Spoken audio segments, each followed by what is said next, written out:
Look, you've known me now for quite some time.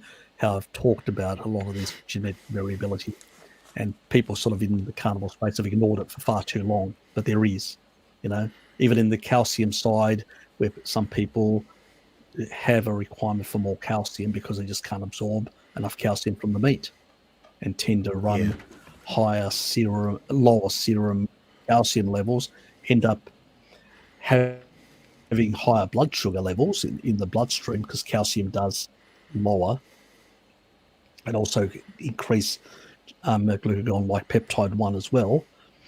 And on the flip side as well, it tends to better when there's improves the cardiovascular function as well. When you've got too little, too much is not a good thing, but too little as well can actually increase in arrhythmias, heart palpitations, and stuff like that. And we've had some carnivores that have just doing steak only come to us and say, "I've got heart palpitations or arrhythmias."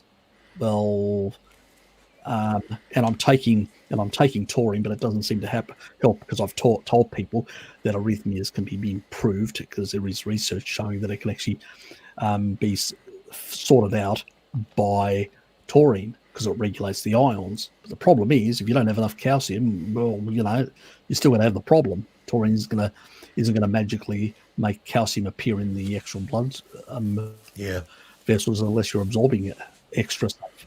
And there can be the vitamin D issue as well for some. Yeah, I had that in days. Both those genes. What's that? When I just did beef only for like 3 or 4 days, I had that on day 2. I felt horrendous. I had heart palpitations.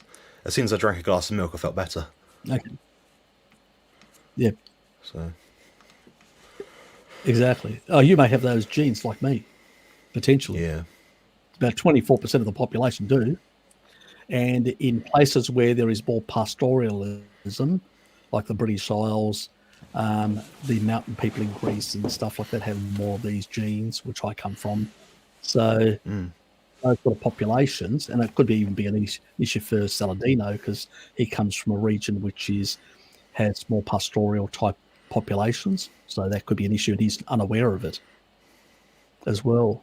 So there's that sort of side of things, and he's just masking it with just raising insulin and holding on to some of these electrolytes by raising insulin. That's all he's doing, but also glycating and causing damage. I mean, this is not new research, guys.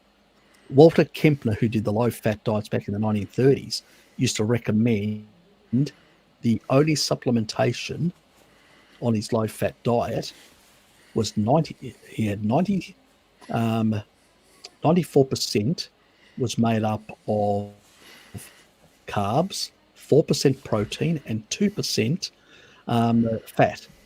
So it was a high carbohydrate, extremely low fat, low protein diet. And these people throughout the whole year, it's like nearly like a fasting mimicking diet. And he would whip them to make sure that they were eating enough sugar to prevent muscle catabolism. And these people consumed, he recommended, zero electrolytes or any mineral supplements. Why?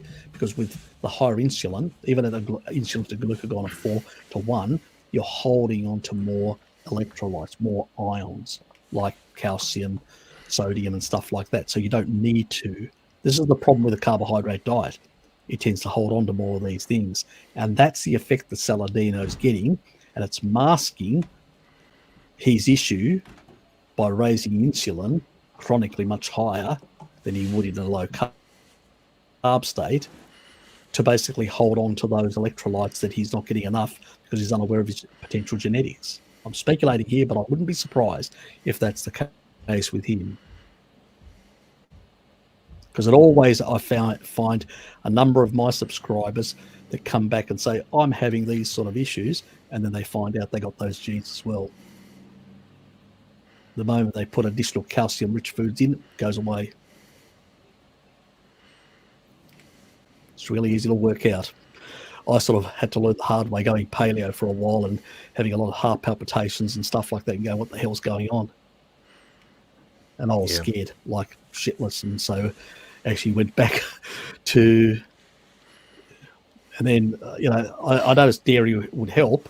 I didn't know why at the time, but I kept on putting back the dairy and said, bugger it, I'm going to go low carb, forget about paleo. So I dumped paleo completely because it just wasn't working for me. But I didn't know really the mechanism, found out later.